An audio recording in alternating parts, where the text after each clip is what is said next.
Olight has a new light on the market, the Baton Pro. This is an update to the older S30R2 and shares a lot of similar features with the S2R Baton 2 I looked at a few months ago. Thanks to SkyBin Trading for sending this to me to review. I'll have a link to their shop in the description on where you can pick this light up, as well as other recent Olights. Here is the packaging, and it's very similar to other white packages we've seen from Olight the last year or two. It's a white compact cardboard box. On the sides you have a little bit of information, and on the back here is really where all the information lives.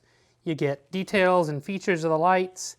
You get this runtime chart here. Inside the package you get a nice manual.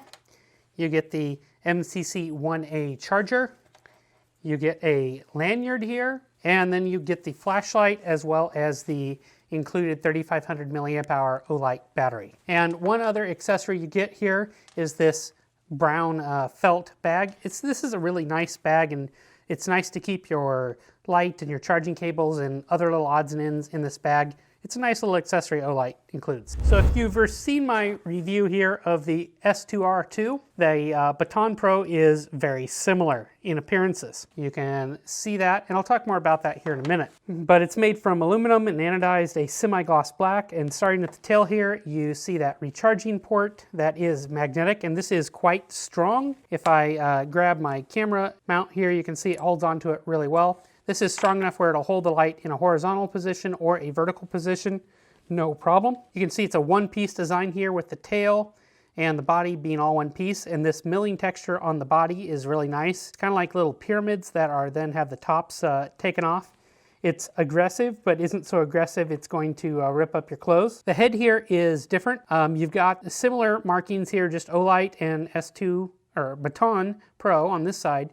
You've got the captured pocket clip. And I really like that it's a blue option on there, and it is reversible, so it can go either direction for a tip up, tip down carry, or you can mount this to a hat or something like that, even though this isn't a headlamp. You've got the button here on this side surrounded by that blue ring that's Olight's signature. You get the button here that has a little LED in the middle to give you battery power indication. And this button isn't silicone feeling, it's almost like a silicone plastic. It's a little bit slick, and it is proud, you can see there. I didn't have any troubles with this coming on in my pocket, but it does happen with this style of light, and you can mechanically lock it out by just unscrewing the tube just a hair, or it does have an electronic lockout. The head here is a little bit longer, and you've got a nice little circle design on here for aesthetic reasons. It really doesn't serve any other purpose. At the front here, you've got this smaller bezel with larger lens, and it's got a piece of glass on top here. So it's flat, but it's got that TIR style optic on there, kind of similar to the S2R. It is engraved here with the 2000 lumens and cool white. So I measured the length of the Baton Pro at 108 millimeters, maximum diameter at 25 millimeters, minimum diameter at 23 millimeters. Weight with the included battery and pocket clip was 110 grams. Size-wise, the Baton Pro slots in the middle here. Let me see if I can get these all in frame here. Here's the older S30R Baton Pro, and S2R in here. And I'll put a picture in here to kind of show these as well. But we can see the S30 is the longest, and the S2R is the shortest, with the Baton Pro being in the middle. The Baton Pro makes up the difference between the two newer lights, with just a little bit extra in the head here, not much. Weight-wise, it's only 12 grams heavier than the S2R, within 1 gram of the S30R. We can see the heads here are different diameters.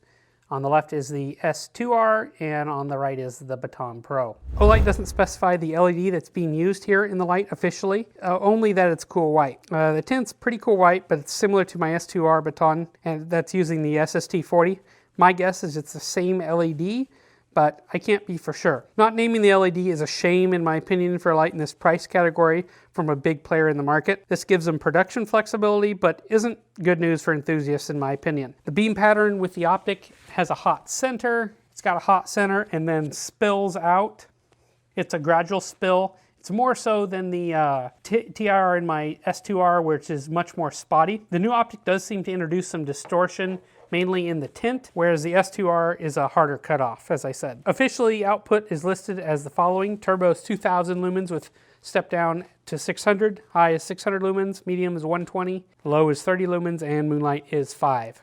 Mode spacing here on the normal modes, excluding turbo, is fairly even. It's disappointing to see Moonlight be so high at 5 lumens. To me, this is more like a low mode than a Moonlight. And the difference between high and turbo is quite large. Now, the interesting thing is this can sustain the 600 lumens for quite some time because it's that lower output. It's, you know, less, I don't know, I guess that makes it pro. That said, that turbo only lasts for about a minute. All right, here is the Olight Baton Pro. And this is the lowest mode, 5 lumens, unfortunately. Bumping up, here is 30 lumens, and this does decently well here with this TIR reflector. Bumping up again here, 120 lumens. And again here's 600 lumens, and this is what's considered high on this light, non-turbo.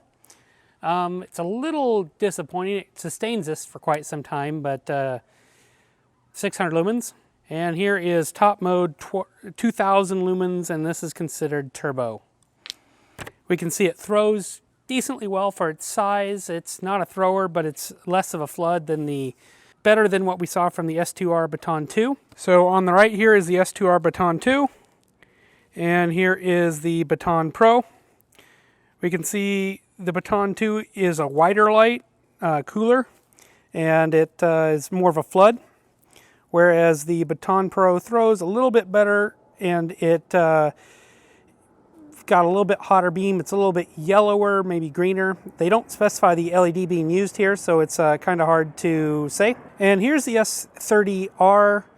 This is an older light by Olight, but somewhat similar because it's got that same TIR optic and similar size. It's about 1100 lumens if memory serves me correct. And you can see it's got less of a hot spot, but throws decently well. Where here is the Baton Pro 2. It's a nice update. You can't tell the 1150 to 2000 lumens that much, but the hot spot on this light is much bigger when it still can throw decently well.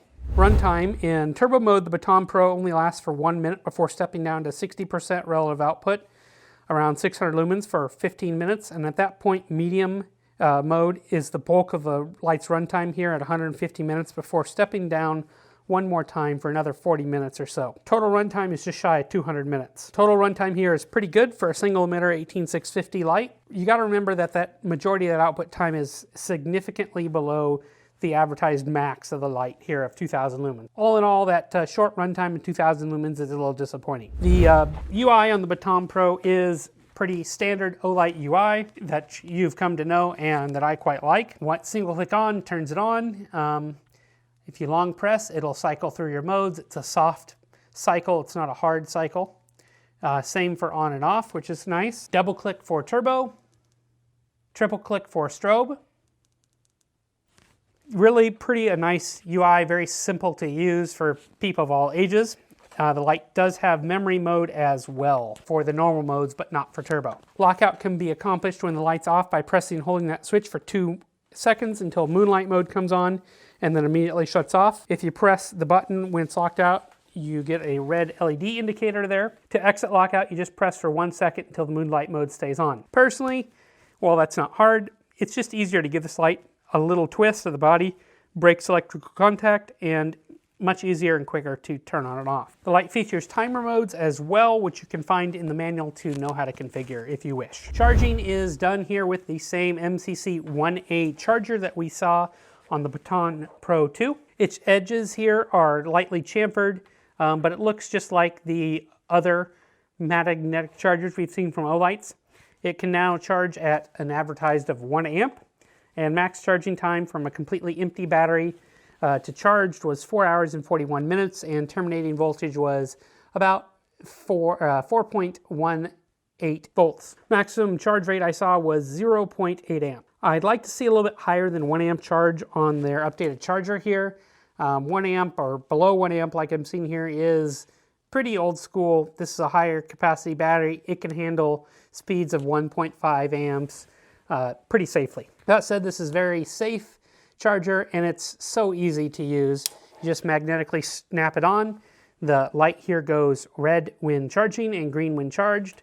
Makes it super easy, and you really can't get it wrong. So for me, the pros are, I like that revised grip and design. It's an increase in texture, but not too aggressive. I like the good, basic, familiar UI that we've come to know from Olight. They aren't getting crazy here or introducing strobe in the normal modes. And it's got a useful beam pattern. It's not a pure flood or thrower. The cons for me are no specific LED or tint is mentioned here. This is very disappointing from Olight, and the first time I know they've done this on a light of this price range. Moonlight mode is quite bright at 5 lumens, and the proprietary battery is necessary for onboard recharging to work. The light does work with flat tops with a magnet or button tops, just for the lighting, won't charge. So my conclusion is, the Baton Pro continues Olight's small incremental updates to their lights in 2019. It appears the marketing department here is making a push for those big number turbo modes instead of R&D department really coming out with big innovations in lights or filling product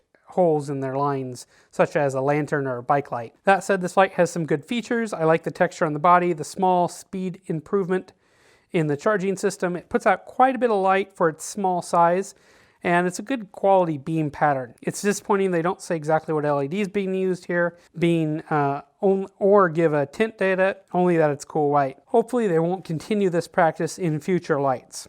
Overall, this is a bright, compact light with a good 5-year warranty from a well-known brand. As always, guys, I'll have a link in the description below on where you can pick this light up from Skybin. I'd appreciate if you could give that a click and take a look, as it does help my channel. And if you have any questions, leave them in the comments below and I'll do my best to answer them. And as always, make sure you're subscribed to the channel, like these videos, and share them with your friends. And make sure you check back for the next review.